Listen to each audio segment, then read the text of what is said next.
Hello, my friend. Welcome to my show, Chronicles of a Learner RN, and thank you for listening.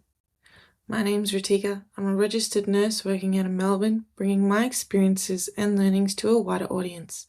Today, we'll be talking about my first cardiac arrest. Now, as a disclaimer, like I do every episode, I will not be providing any personalized information. All names, numbers, and results will be altered to protect the privacy of the patient this story is derived from. Now, to those that have been keeping track, you might be thinking, first arrest? Hasn't she already spoken about her first arrest? And the answer to that question is actually yes. But for those that don't remember that story, I'll recap it now, and then I'll explain why I no longer treat that as my first arrest. If you want a more in-depth story on that particular arrest, though, I would check out The Scary World of Sepsis Part 2. It's a banger. Anyway, so the long story short, I was looking after this septic lady in a rapid AF of 200 beats per minute. She was in her mid-90s, maybe 94, 96, I can't remember. But just know it is physically impossible for an old heart to beat at 200 beats per minute. Like, it's just physically impossible. That's why your max heart rate drops the older you get. So it's like, I can't overstate how physically impossible it is. Anyway, her heart rate was 200. So we did a bedside ultrasound of her heart, or an echocardiogram, just a bedside one. And it showed that her heart was essentially barely beating. Like, the walls were twitching. That's a good way to describe what I was looking at. And her valves were going, sprinting even. That's how fast they were. Anyway, we gave her the normal sepsis stuff. If you want in-depth on sepsis, I suggest both episodes, part 1 and part 2 of The Scary World of Sepsis. Anyway, I gave her digoxin, or at least I thought I did. Digoxin, if you don't know, is a parasympathetic innervator, or it helps with parasympathetic innervation. It stimulates the parasympathetic nervous system to lower the heart rate. Now remember, parasympathetic is the rest and digest nervous system, as opposed to the sympathetic. Anyway, the time it took me to give the medication and walk literally 4 steps to the computer, her heart rate fell dramatically. Faster than I figured digoxin was supposed to work. I couldn't see her breathing, but when I had a listen, spoiler alert, my listening skills were not up to par that day. I thought she was breathing. I thought I heard lung sounds, but no, I didn't. Anyway, I got my colleague. We pressed the emergency buzzer when we realized she, in fact, was not breathing. We did a full 2 singular compressions, until it was confirmed not for CPR. And then they called time of death. That's how my first PEA arrest went. But now I don't really think I can call that my first arrest, because we didn't actually do anything. So now's the moment you've all been waiting for. My actual new first arrest.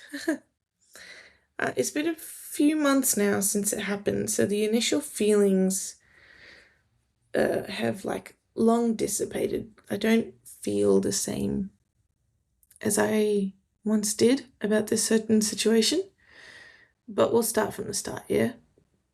So picture this. It's the middle of the night. It's a night shift. I'm in resus. We're having a pretty busy night. We just finished tubing another patient. None of us have been on break, but we're getting by. My colleague got me a hot chockey that I couldn't even drink hot, but it was nice nonetheless. But we're now just regrouping once the tube patient goes to CT and then to ICU. We're doing okay.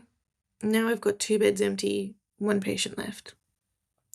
I'm in the empty room, not the empty room with no supplies, but the empty room with supplies. And I see one of the triage nurses pulling the BiPAP machine into resus 1. And at this point, I know I'm in for a good ride. The ANUM comes in to help too. I settled myself on the computer to get handover from the MICA crew because the triage nurse and the ANM are handling sorting the patient out. So the handover we received was this patient had a history of end-stage COPD, acutely short of breath overnight on the background of being sick for a few days. Just the usual with someone with COPD, to be honest. But the reason they rushed her to resus was that she had gone from a GCS 15 alert and oriented on the stretcher to GCS 3 unresponsive in a matter of seconds. Micah had her on a non-rebreather, but we put her on BiPAP as soon as she was on the trolley. Now, mind you, they have the saying, was it GCS less than 8 intubate? But in this case, she was GCS 3 because she was hypoxic, but she was maintaining her own airway, so we didn't need to intubate. But for everyone that's confused as well as to what BiPAP is and how it works, I implore you to listen to my Asthma Man episode where I go into real depth on how non-invasive ventilation works. Anyway, she was quite sickly. She was also in a RAF, 160s to 180s, I think it was. Initially, when we got her off the non-rebreather, her oxygen saturations, or SpO2, was between 50 and 65% on room air. And for anyone, I'm sure this is common knowledge for everybody, but if anybody doesn't know, normal SATs, or saturations, or SpO2, whatever you want to call them, SATs, should be greater than 95 for the average person like you and me. If you've got COPD and your lungs are hyperinflated and you can't exhale really well, then 88 to 92 is sort of where we draw the line. If you've got end-stage COPD, sometimes they'll drop that target to 85, but that's the lowest. The lowest will go.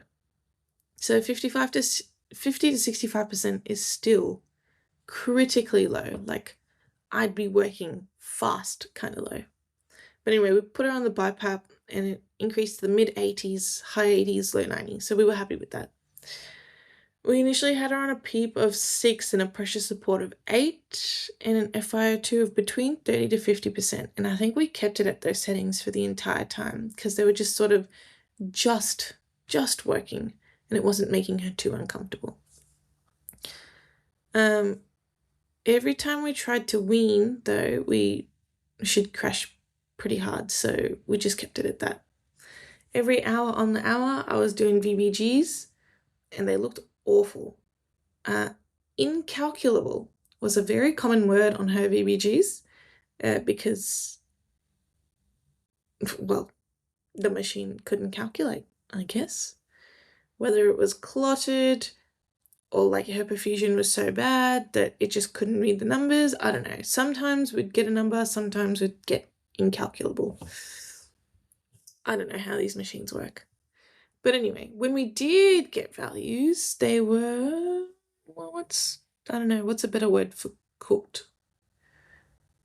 Bad? I don't know. You guys can decide which one's the more expressive word, cooked or bad.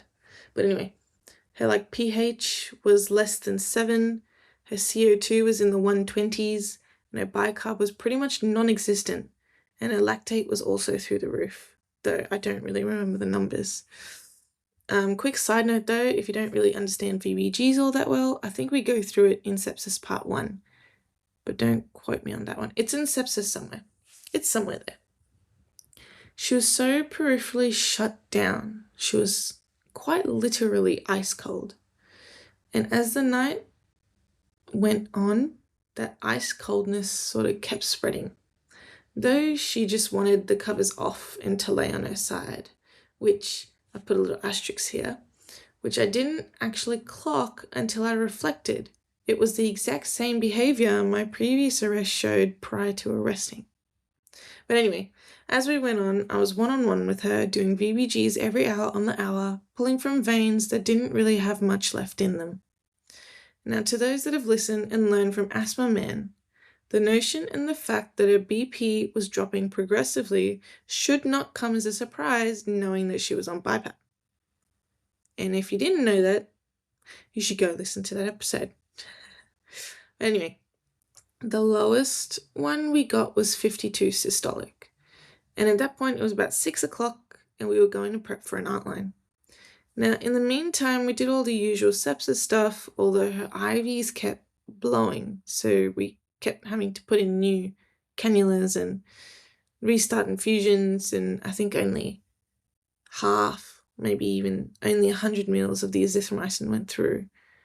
But we gave her fluid through magnesium, and obviously we gave her magnesium to chill out both the heart and to help the lung smooth muscle. So it has two effects. It basically just helps stabilize smooth muscle, both in the heart and in the lungs. So it's got two effects. That's why we give it in rapid AF to chill the heart out. That's why we give it in severe asthma too, to chill the lungs out. Magnesium, man, it's awesome. Anyway, in this time, us resus nurses did manage to have our breaks. Well, I had mine. The last of us was currently on her break. As she told me, she was fast asleep. But to set the stage for the events coming, it's now 6:30. There are only 2 resus nurses, but the nurse in 1 to 3 is also a CCRN. We're getting ready for an outline insertion. I'm preparing to scribe, writing down a note on what's happening.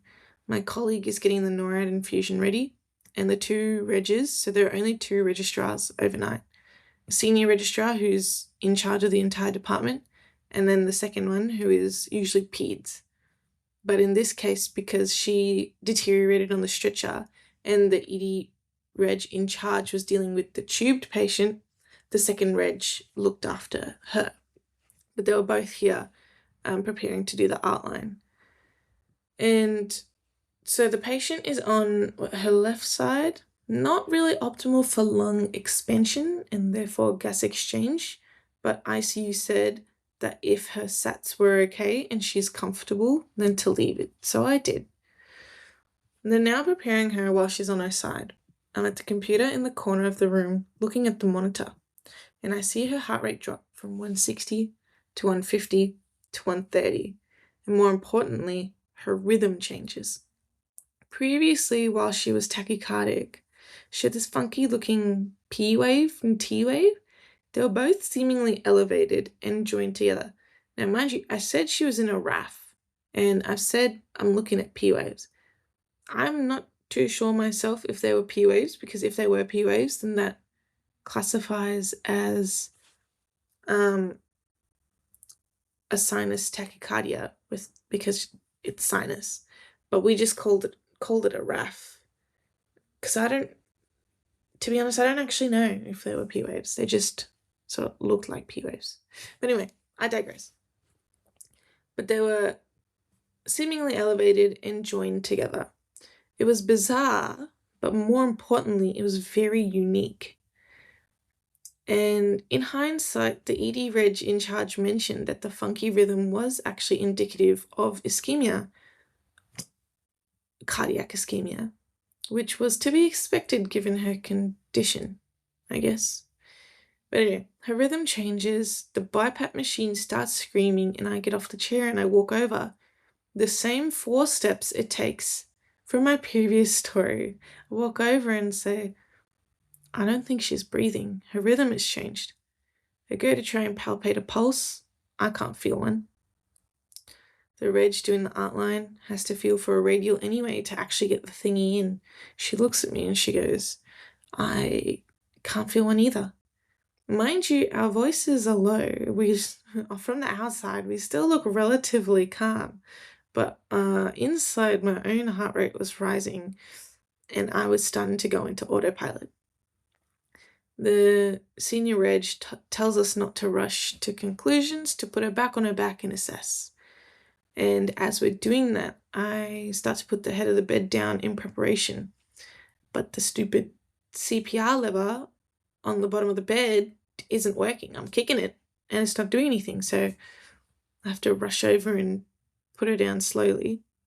I get her on her back and the doctors have moved in the meantime, and I can see that the BiPAP machine is screaming apnea. because the way BiPAP works is you actually need to breathe yourself for it to ventilate you. Now, mind you, while I say that it needs like a what's the word? Not a supportive breath, an intrinsic breath to get the air in. It still was trying to ventilate her. You could still hear the shh of it going in. Of course, it wasn't actually going in because she wasn't breathing. But anyway, so I put it down. I put it back on her back, and I asked her, the main reg that was looking after her. I said, "Are we goals of care A or full resus?" And she says, "We never got that far, but we just knew she wasn't for intubation because of her end-stage COPD." So I told her, I'm starting to climb on the bed now. I told her, I need to start now while you guys decide. And in that time that I got the bed down, I got her on her back and I started climbing on the bed, my colleague had called the code blue over the phone. We didn't press the buzzer this time. But I was so in my own world that I didn't even hear it. So when I was on the bed, I began CPR, and it was with that first compression that I felt a big crack. And in my mind, it felt like I had broken her entire rib cage, because all compressions after that, I was going fully into her chest. But it was just another thing. It was like looking at the monitor and seeing the CPR rhythm that I was creating, which, if you don't know, looks like VT, but it's only there when I'm doing the compressions, because obviously I'm pushing on the ventricles to move the blood, right? But when I see this rhythm, I pause for like a second, and in my mind, I just went, holy shit. But then I had to keep going. And I think that was the only time I think there were 2 more times where I stopped like that, but that was a very memorable one. Anyway, I had to do continuous compressions until they got the BiPAP mask off and put the BVM on. But I didn't feel very tired because I probably did maybe 60, 70 compressions in that time. But it was probably because of the adrenaline, to be honest. But anyway, once we did the first 2 breaths, I got off the chest and my colleague got on. Someone handed me some pads. I put them on. We did the first round of defib. It was PEA, pulseless electrical activity, so we didn't shock. Someone got the core pulse, or the Lucas. Sorry about that. Whatever you want to call it, the mechanical CPR machine. We put it on pretty quickly.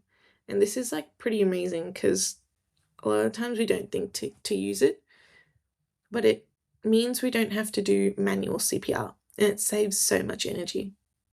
Anyway, we go through another cycle, and I'm doing defib this time because my colleague has moved to do circ. Now, this is a little embarrassing for me to admit, but when I did the coast approach, I shocked the PEA rhythm. Now, it shouldn't have been shocked because it's a non-shockable rhythm, but I was so focused on making sure no one was touching the bed that I didn't register the rhythm and shocked.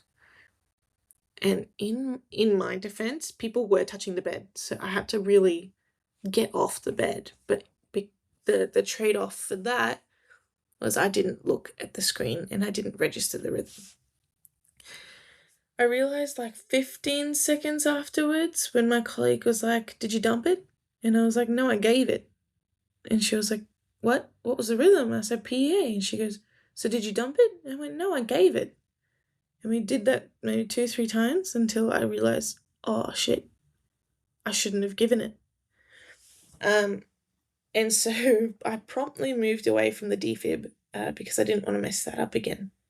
Then I was asked to go help with the bagging. So the ED reg in charge was on airway. He was doing the 2-handed technique, and once the core pulse finishes the 30 compressions, it'll flash blue twice, once for each breath, and I would just squeeze when it flashed blue. We went through the 3rd round of defib, did the shock, did not do the shock, bada bing, bada boom. I wrote bada bing, bada boom, but after saying that, I realized it doesn't make sense. But anyway, We have the conversation, the whole team, that if the next rhythm check is a non-shockable rhythm, then we will cease efforts. And of course, the next one is VF. So we shock, we get her back. The reg bagging notices her breathing on her own. So we stop the core pulse, I get the dots on to do an ECG, it gets printed, it gets cited, it's determined to be a ventricular escape rhythm, 20 beats per minute, not sustainable with life. We get a gown, because she wasn't actually in a gown, she was in her own clothes. We had to cut it off. We get a gown, cover her up, bag to support her own breaths, and just wait. So I'm there, I'm standing to her left, back to the monitor, actually covering it up because then no one else can see it too. And at this point, my adrenaline is fading fast. My hands are shaking, I can't speak, and about a minute after we cover her up, like fully, gown, sheets, and make her look presentable-ish, I notice for the second time that night that she had stopped breathing. I tell the reg that's bagging her, we look behind me, and the monitor says asystole. Time of death was called at 6:58. Now, I remember vividly that I'd picked up a stray dot off her gown, and when I saw the asystole, I just lost it. Threw it in the general direction of the bin I probably missed, and I stormed out of the room, tears already leaving my eyes. The adrenaline had crashed. I remember speed walking into the pan room, walking past the aptly concerned security guard. But I had a few moments to myself, really let it out, I guess, and step back out, to go face my colleagues who had just left. But they found me. They tried to reassure me that it wasn't my fault, that it was essentially a miracle that she survived that long, because she was very sick. And I didn't go back they told me not to go back to handover. They told me to go sit out the back, because essentially I didn't really have anyone to hand over anymore. But I also didn't end up helping them get her unhooked and all that. I did race back quickly to grab my phone, and I saw them covering her face. But then I proceeded to sit in the huddle room by myself, ruminate, pick apart everything I did wrong, blame myself for her death, and criticize my own abilities, as one does. Luckily, we had a debrief once handover was done. We all spoke a little bit about what happened, what went well, what we could have done better, and despite the mistakes that were made, we agreed that it was actually a really well-run arrest.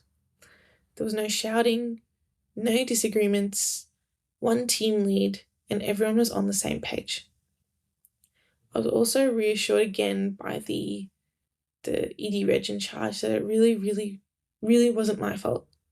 If anything, and I hate to place blame, but it was probably the patient's fault a little bit for leaving it so long to get seen, despite being sick for days. They assume that the cause of death was PE, pulmonary embolism. There's a blood clot in the lungs. I'd already actually given a dose of therapeutic Clexane, to the dismay of ICU, but that wasn't going to save her. ICU didn't actually want any more blood thinners until she got a CT pulmonary angiogram, which you put dye and check out the lungs to see if there are any clots. But at the time, she was too unstable to go, so they weren't going to give any blood thinners until she got that scan. So it was going to be a while before she got that scan. So, yeah. Anyway, I had a long time to sit, think, reflect on my actions, my practice, and my knowledge. And I say now, but I was confident, after talking to everybody, that I personally did the best that I could possibly do. And now I know how to do the coached approach properly in high stress situations, so the mistake I made won't be made again. And I'm sure I'll make a million different other mistakes, but I know now that this is one I won't make again. Now, apologies. I know that we have been going for a little while, and I don't know, I feel like this has just been a very big ramble, but we're almost finished. Just bear with me. Well, I've only been talking for 25 minutes. We could probably go for another 30, maybe another 35. I'm just kidding. I'm just kidding, guys. I'm almost finished. Anyway, lots of people reached out to me the next morning because obviously that was the end of the night shift. So I had the longest sleep of my life, and they had texted me in the morning. So I woke up and I saw the messages, and they basically were messaging me to make sure I was okay. And I am incredibly grateful, to have my seniors looking out for me like that. And I make sure to think about this situation often. Not every day, because that's unhealthy, but I do like to remind myself that it happened. I lived it, I made it through, and I'm a better nurse because of it. The ICU nurse that came down told me that this particular situation was her first arrest in 7 years of being a nurse. I don't know how true that statement is, because she's an ICU nurse. But here I am getting one before I finished my postgrad, which I feel like is a little bit of karma because I've been mentioning it for so long. And I think it was one of the points I mentioned in my Principle of ALS episode, that some of my colleagues, postgrad colleagues, have had experiences, and I haven't had those experiences yet. And I remember saying, I know it's coming, I know it'll be terrible, but I want to get it over and done with. And that came to bite me in the ass. It really did. Anyway, to be honest, I am very happy that it happened. I'm very happy that I got to learn from my mistakes. I'm very happy that I work in such a supportive environment that mistakes aren't shunned, they're embraced. And we make sure to learn from it instead of criticize it, so it doesn't happen again, but it also doesn't sort of hinder self-esteem and confidence. But anyway, it's an exercise I deem helpful for all the reasons I've just said. Conscious reflection, active reflection, so it doesn't become a faded memory, much like how this particular episode will now become immortalized. Now, I mentioned the words pulmonary embolism and CT pulmonary angiogram. I don't think I've explained that concept yet in any episode, and I've got some great new case studies that have happened quite recently, actually. So I'll delve into that in the next episode. But before I go, I just want to have a quick word. If anyone's listening to this that hasn't yet experienced a first arrest, or say you're a nursing student, or you're a grad, or you could be, 5-10 years in and you just haven't experienced it yet. Or if you stumbled upon this after your first, second, third arrest, or even if you're a seasoned veteran who's the master of running an arrest because you've done it that many times, it doesn't get easier. When you've got a connection, when you put blood, sweat, and tears into keeping someone alive, it will hurt. It will take everything out of you. You'll sleep for days. You'll be depressed. You won't have any energy. You'll doubt everything you've ever done. You'll doubt your abilities. But just know that it does get better. Time heals. Keep yourself surrounded by loved ones. Confide in people, unload. write a reflective account.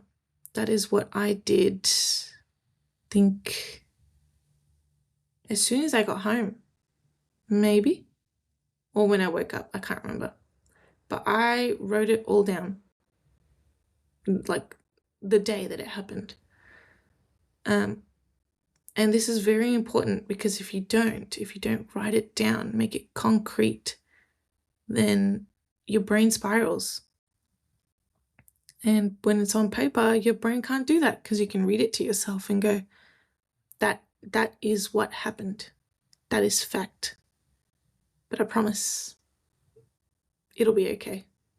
Now, I'm going to leave you guys on that note, because I have been speaking for a little while. But tune in next time to learn more about the dangers of pulmonary embolisms. But I'm going to stop calling them pulmonary embolisms, because that takes too long. I'm going to call them PEs. So, tune in next time to learn more about the dangers of PEs. That's better. Please, if you enjoy what I do, what I say, what I can bring to the table, then comment, rate, subscribe to the podcast. It means a lot. Thank you, and see you next time.